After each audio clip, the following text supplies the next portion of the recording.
Here we are. To me, this is a fantastic victory and a return to reason away from sensationalist fucking garbage that would otherwise be called social Marxism or social justice, in which the onus of proof is dismissed in favor of always believing the victim.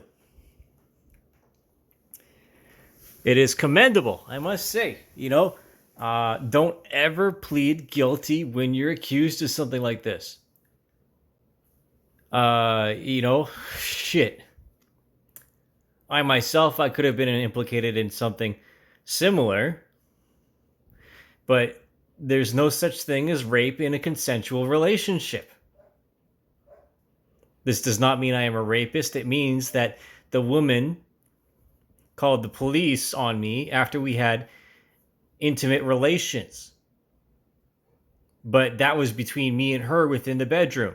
So that's like, you negotiate. Use a condom. And if she doesn't say leave, and she doesn't tell you to stop, then it's consensual. Fear has nothing to do with it, especially if you have a previously established relationship. Now, the thing is here that really comes forth, right, is that the accuser, as it says here, the complainant has a tendency to blame others for inconsistencies in her story, including the police officers and her lawyers in the civil lawsuit, which means there was no proof. And she refused to accept responsibility for her own actions. This is the thing with sex, is that it's a collaborative thing. You don't have sex. You don't use the other person for masturbation. You don't use their body for masturbation. Unless there's actual assault involved.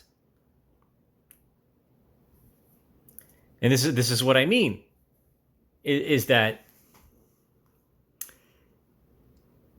you can't manipulate the justice system just to assault high-profile males or powerful males for your own benefit or for the benefit of feminism.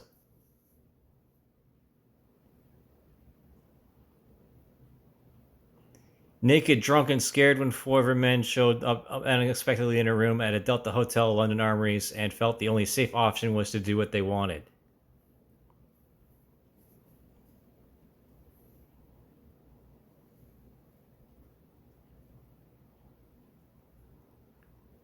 In one, though, the woman says it was all consensual, though she told the court that it wasn't how she truly felt.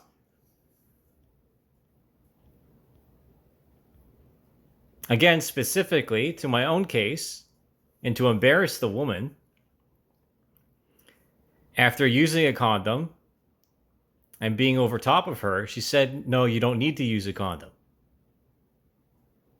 This is why you always bring one. Always bring a condom for yourself." That's my advice to other men as a man. Because the way that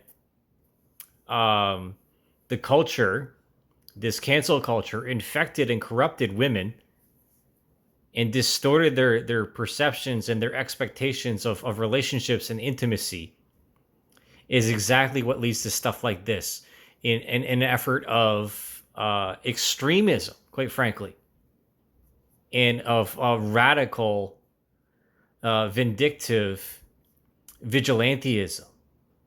Now, I feel vulnerable by speaking about this stuff, especially because it feels like I'm incriminating myself.